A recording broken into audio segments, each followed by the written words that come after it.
How do you measure the weight of a single decision across 10 different lives? Not in dollars, not in acres, in something harder to count, in the years that follow, in the children who stay, in the hands that don't have to let go.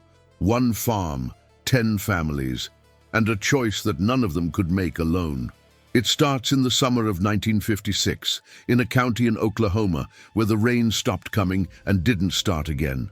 The land turned to powder, the cattle grew thin, and men who had spent their entire lives working their own ground began to understand that independence, the thing they had built everything around, might be the very thing that would destroy them. James Turner stood on his porch that July and watched the sun burn through a sky that hadn't seen clouds in 43 days. His father had worked this land, his grandfather before that, 3 generations of Turners, and now it was coming apart in his hands. Not because he had failed, because the earth itself had turned against him. 3 miles east, Margaret Turner was doing the same arithmetic in her head. 40 head of cattle, 22 acres of withered corn, a mortgage payment due in 30 days. Her husband had already started talking about selling, not just the cattle, everything, the land, the equipment, the life they had built together since 1948. She wasn't ready to let go, but she also wasn't sure how to hold on. That's the moment when survival stops being about strength and starts being about surrender. Not giving up, surrendering the idea that you can do it alone, that you should do it alone, that asking for help is the same as admitting defeat. Samuel was the one who said it out loud first. He was 28 years old, the youngest farmer in the valley, and he had less to lose than the others. Or maybe he just saw it more clearly. He stood up at a community meeting in August and said the thing that everyone had been thinking, but nobody wanted to speak. We can't survive this separately, but maybe we can survive it together. It wasn't a new idea. Cooperatives had existed for decades, but in a place where independence was identity, where every man's land was his kingdom, the idea of pooling resources felt like defeat, like socialism, like giving up everything that mattered. James Turner went home that night and didn't sleep. He thought about his father, who had never asked anyone for anything. He thought about his children, who deserved more than pride and dust. And he thought about the number that kept appearing in his head. 10 families. If 10 families combined their land, their equipment, their labor, they might have enough to weather the drought. Separately, they would each fall one by one. By September, the wells were running dry. By October, the banks were sending letters. And by November, 10 families sat in a barn and signed a document that changed everything. The Red Valley Cooperative, 3,200 acres, 15 tractors, 240 head of cattle, and 10 families who agreed to share the risk, share the work, and share whatever came next. It wasn't romantic, it was desperate. But desperation has a way of clarifying what matters. The first year, they barely survived. The drought continued through the spring of 1957. They sold cattle they couldn't feed, they planted crops that didn't grow. They worked 18-hour days and watched their savings disappear. But they didn't fall apart, because when one family was ready to give up, the other 9 were there to hold the line. Margaret Turner remembers the day in June 1957 when the rain finally came. Not a drizzle, a storm. The kind that turns roads to rivers and makes the ground steam. She stood in her doorway and cried, not because the drought was over, because they had survived it together. By 1960, the cooperative was profitable, not rich, but stable. They had modernized their equipment through shared purchases. They had diversified their crops. They had built a system where no single family bore the full weight of a bad season. When wheat prices dropped, cattle prices held. When cattle struggled, wheat carried them through. The children grew up differently. They didn't inherit individual farms. They inherited shares in something larger. James Turner's son worked alongside Samuel's daughter. Margaret Turner's grandson learned to drive a tractor from a man who wasn't his father, but might as well have been. The cooperative became a web, Not just of land and labor, but of lives. Weddings happened between families. Funerals were attended by everyone. When someone got sick, the work didn't stop because someone else picked up the load. But it wasn't easy. 10 families means 10 opinions, 10 ways of doing things, 10 sets of priorities. There were arguments about everything: what to plant, when to harvest, how to split the profits, whether to invest in new equipment or save for lean years. In 1963, 3 families wanted to sell a section of land to a developer. 7 families voted no. It almost broke them. The 3 families felt outvoted, powerless, trapped. The 7 felt like they were protecting something sacred. For 6 months, they barely spoke to each other. James Turner was the one who called the meeting. He didn't give a speech. He just asked a question. What did we build this for? The answers came slowly. To survive, to give our children something, to prove we could, to not be alone. Then we need to remember that, James said. Every time we disagree, every time we want to walk away, we built this so we wouldn't have to face the bad years alone. That means we also don't get to make the big decisions alone. They voted again. This time, the 3 families agreed to wait. The land stayed, and the cooperative held. The 1970s brought new challenges: inflation, rising fuel costs, competition from industrial farms that operated on scales the cooperative couldn't match. Younger members started asking why they should stay when they could make more money in the city, why they should be tied to land and debt and tradition. Samuel's daughter left for college in 1974 and didn't come back. James Turner's youngest son moved to Tulsa in 1976. Margaret Turner's grandson stayed, but he talked about leaving almost every year. The cooperative had to evolve or die. In 1978, they made a decision that split the older generation. They would transition 30% of their acreage to organic farming. It was risky. The market was small. The certification process was expensive. But the younger members believed it was the future. The older members thought it was insanity. James Turner was 62 years old. He had spent his entire life farming the way his father taught him. Pesticides, fertilizers, maximum yield. The idea of giving that up felt like abandoning everything he knew, but he also knew that if the younger generation left, the cooperative would die anyway. "I don't understand it," he told his son, "but I trust you." That trust cost him. The transition was harder than anyone expected. Yields dropped, costs rose. For 3 years, the organic section lost money. The older members said, "I told you so." The younger members said, "Give it time." In 1982, the farm crisis hit.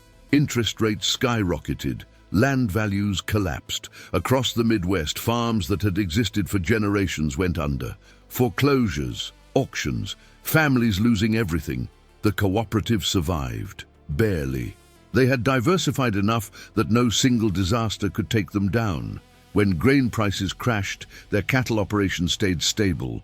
When cattle struggled, their organic produce found buyers in cities willing to pay premium prices. But survival came at a cost. They sold equipment, they cut salaries, they took on debt, and they had to make a choice that no one wanted to make. 2 families, the ones struggling the most, had to reduce their shares to stay afloat. It felt like failure, like the cooperative had broken its promise. But the alternative was losing those families entirely. Margaret Turner, now in her 70s, spoke at the meeting.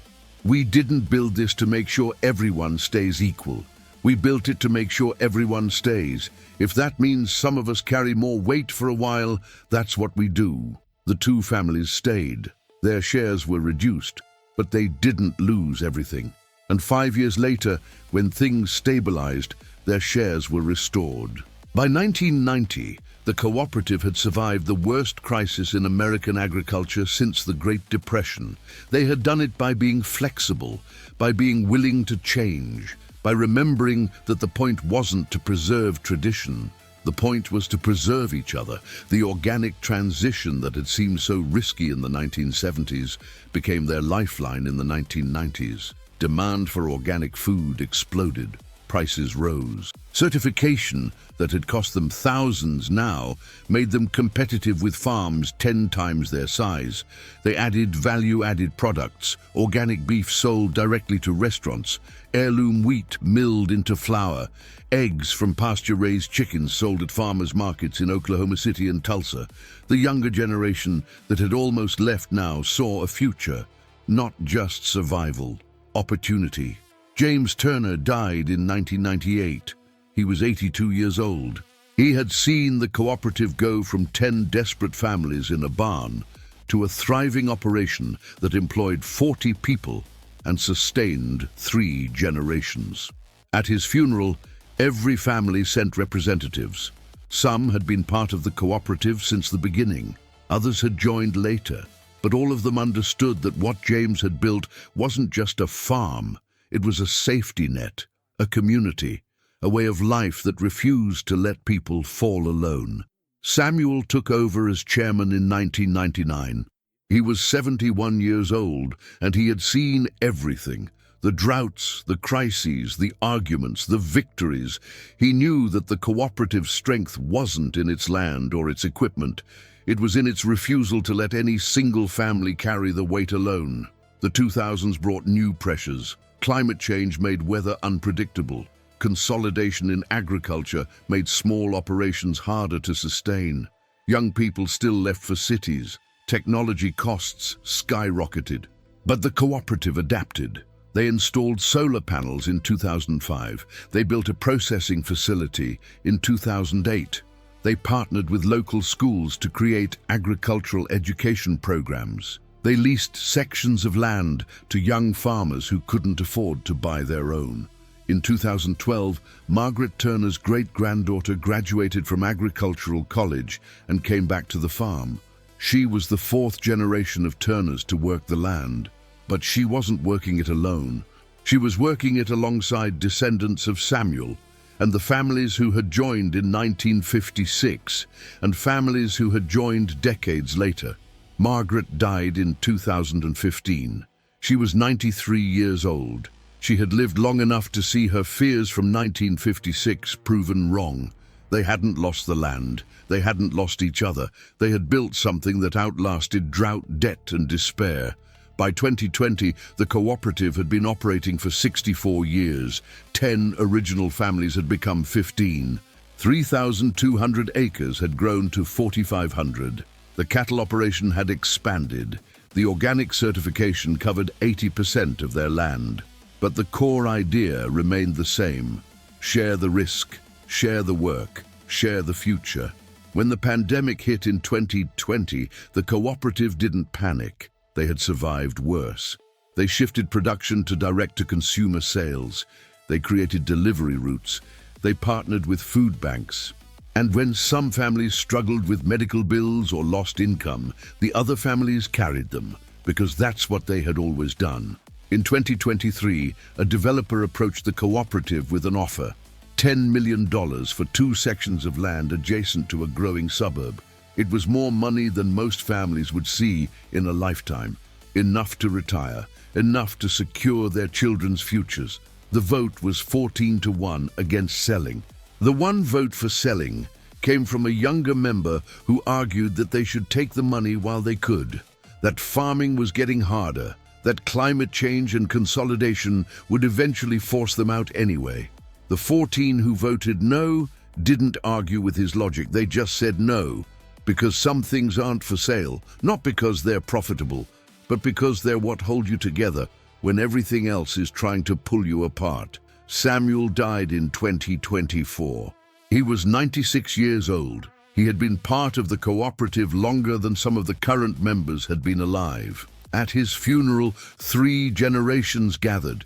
They told stories about droughts and debts and arguments that almost tore them apart.